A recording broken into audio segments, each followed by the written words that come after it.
જય ગિરનારી મિત્રો, આજે લીલી પરિક્રમ વિશે નવી એક અપડેટ આવી ગઈ છે. આપણે ખુશીની વાત કરીએ તો પણ ચાલે એમ છે. એટલે કે ખુશીની વાત એ કરી કે લીલી પરિક્રમનો આજે નવી અપડેટ એવી આવી ગઈ છે કે લીલી પરિક્રમ હવે આવી રીતે ઉઘાડે છે તો ઓજાવવામાં આવશે. અને અત્યારે મિત્રો અન્નક્ષેત્રની આપણે વાત કરીએ તો અન્નક્ષેત્ર અત્યારે ધીમે ધીમે ગોઠવી રહ્યા છે. અને તમે જોઈ શકતા હશો અન્નક્ષેત્રનું અત્યારે ફૂલ તૈયારી કરી રહ્યા છે. એટલે જો આવો નવો ઉઘાડે છે તો લીલી પરિક્રમ 100% શક્ય છે અને પણ ચાલુ થશે. અત્યારે સામાન બામાન બધું આવી ગયું છે. પણ જો હવે આમાં મિત્રો વરસાદ થશે તો કેન્સલ કરવામાં આવશે. એટલે મિત્રો આપણે તમે જોઈ શકતા હશો લીલી પરિક્રમની ખૂબ એટલે ખૂબ તૈયારી કરી રહી છે. અને અત્યારે મિત્રો ફરી પાછા રોડ રસ્તાને પણ ચકાજામ, એટલે કહે તો રસ્તા પણમાં કોકરેટ એવું બધું ખટરા નાખીને ડાંબરને એવું બધું ઢળીને અત્યારે રિપેર કરી રહ્યા છે આ વરસાદના કારણે. તો અત્યારે જો આવું મિત્રો બધું કામકાજ ચાલી રહ્યું છે. એટલે ફૂલ તૈયારી લીલી પરિક્રમની અત્યારે ટૂંક સમયની માઇલપાસ કરી રહ્યા છે. અને જો મિત્રો વરસાદની આગાહી કહીએ તો વરસાદ હવે ટૂંક સમયમાં અંત આવશે તો આપણી લીલી પરિક્રમ 100% શક્ય થશે. એ બધા આપણે જાણીએ છીએ. આપ સર્વે જાણો છો એમ છેલ્લા 1-1.5 મહિનાથી જિલ્લા વહીવટી તંત્ર રાજ્ય સરકારની સૂચના મુજબ અને માર્ગદર્શન મુજબ આ લીલી પરિક્રમાનું આયોજન કરી રહ્યું છે. છેલ્લે 25 તારીખે પણ સમગ્ર રૂટનું ઇન્સ્પેક્શન અમે અને અમારી ટીમ દ્વારા કરવામાં આવ્યું હતું. સમગ્ર તૈયારીમાં જોઈએ તો આપણે રોડ રસ્તાના રિપેરિંગથી માંડીને પોલીસના સિક્યુરિટીના પોઈન્ટ્સ, પીજીવી સેલ, પાણી પુરવઠા, હેલ્થ, તમામની આપણે તૈયારી જે છે એ પૂરી કરી લીધી હતી. પરંતુ છેલ્લા 4 દિવસથી જે પ્રકારે વરસાદની પરિસ્થિતિ નિર્માણ થઈ છે એના લીધે આ પરિક્રમાનો જે આખો રૂટ છે એના પર ગંભીર અસર થઈ છે. ખાસ તો જે રસ્તા છે જે રિપેર કર્યા હતા એમાં તૂટી જવાના અને કાદવ કિચડ થઈ જવાના પ્રશ્નો ઉપસ્થિત થયા છે. એટલે હાલ એ જે રૂટ છે એની પર ચાલવું ખૂબ મુશ્કેલ જણાય છે.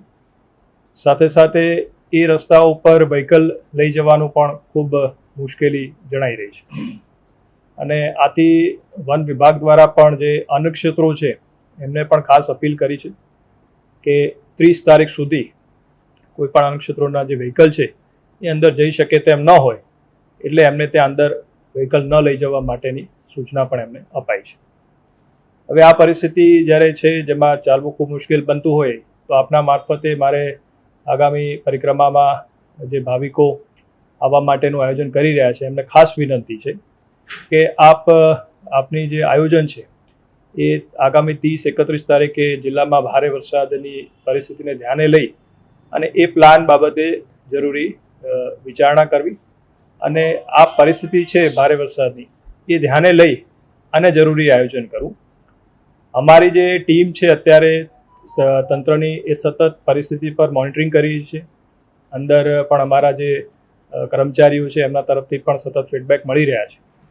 કારણ કે રાજ્ય સરકાર અને વહીવટી તંત્ર માટે જે ભાવિકો આવે છે એમની જે સુરક્ષા છે, એમની સેફટી છે એ એકદમ ટોપ પ્રાયોરિટી છે. અને એમની સુરક્ષા અને સેફટીને ધ્યાને લઈને જ અમે ભાવિકોને ફરીથી અપીલ કરીએ છીએ કે ભારે વરસાદની આ પરિસ્થિતિને લઈ અને પોતાના જે આગમનનો જે પ્લાન છે એના માટે પુનઃ વિચારણા કરે. અને જો પરિસ્થિતિ સાનુકૂળ થશે અને ઉઘાડ નીકળશે તો તાત્કાલિક જે રસ્તા રિપેર વગેરેની જે કામગીરી છે એ વન વિભાગ અને જરૂરી મશીનરી સાથે આપણે એને ફરી એમાં શરૂ કરાવીશું. તમે બધા મિત્રોએ સાંભળ્યું હશે કે જૂનાગઢના કલેક્ટરે શું કીધું છે આ વિડીયોમાં. આ તમે બધાએ જાણ્યું છે. અત્યારે કીધું છે કે જો આવો વરસાદ ઉઘાડ રહેશે તો લીલી પરિક્રમ 100% શક્ય છે અને ચાલુ કરવામાં આવશે. તો કલેક્ટરે એ વાતની આપણને જાણ કરી છે. અને હજી પાકા સમાચાર તો મિત્રો હું નહીં કહી શકું, પણ હજી અત્યારે સાંજથી સવાર સુધીમાં હજી પાકો નિર્ણય લેવાઈ જશે. આજે 31 તારીખ થઈ ગઈ છે, એટલે 2 તારીખે તો ચાલુ થવાની જ છે. તો હજી 2 તારીખે ચાલુ થશે કે નહીં થાય એ આપણને હજી મિત્રો આજે 31 તારીખથી કે 1 તારીખમાં ફૂલ એટલે કહીએ તો ફૂલ વસ્તુની માહિતી મળી જશે. એટલે તો આપણે કલેક્ટર સાહેબનો આ વિડીયોમાં મારે તમને આટલું બતાવવાનું હતું, કેમ કે કોઈ આગેથી વ્યક્તિ આવતા હોય તો એને ખોટો ધક્કો એટલે કે ખોટા પૈસા ના બગાડે. અને એના માટે જ હતું મારે કહેવાનું. એટલે બને એટલો નાના બાળકો એટલે ગઢિયા એવાને ટાળવાનું ઓછું રાખજો, કેમ કે અત્યારે ચાલુ તો થશે તો પણ અત્યારે ગારાવાળીની જગ્યા હશે એટલે અકસ્માત થવાની સંભાવના વધારે પડતી જોવા મળશે. તો આ કલેક્ટર સાહેબનું મિત્રો કહેવાનું એટલું હતું, મારે તમને સંભળાવવાનું હતું. મારું તમને ખોટું લાગે તો મેં કીધું કલેક્ટર સાહેબને વિડીયોની ક્લિપ લઈને તમને બતાવી દો કલેક્ટર સાહેબે શું કીધું. તો આવીને આવી મિત્રો અત્યારે આગળ રસ્તા પણ કમ્પ્લીટ થવા મળ્યા છે, અન્નક્ષેત્રોની તૈયારી કરીએ છીએ. તો હવે મિત્રો જો ભગવાનની દયા એટલે કે ગિરનારની દયાથી જો વરસાદ નહીં થાય તો લીલી પરિક્રમા 6% ચાલુ થવાની છે, એટલે કોઈને મૂંઝાવાનું નથી મિત્રો, બધાને આનંદમાં આવી જવાનું છે.